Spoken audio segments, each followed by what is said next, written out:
Door angry at something Engineering that's not 3B. him.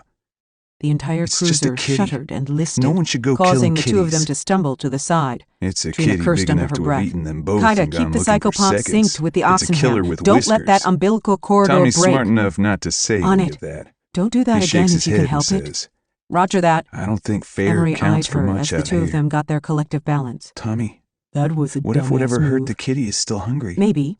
Maybe not. That's Now a I new know I problem, have control. and not one he Trina felt particularly heat wants. run up the back of her neck. Tommy swallows hard. Let's get out of here before that Guess we better predator move ghost then. finds us. We need to find Uncle Jack before Aunt Mary comes looking for us. Captain Ahmed I'm stopped more when he scared of saw her than Vito I am of pinned to the anything that wall. might not be He knew anywhere it was a nearby. trap.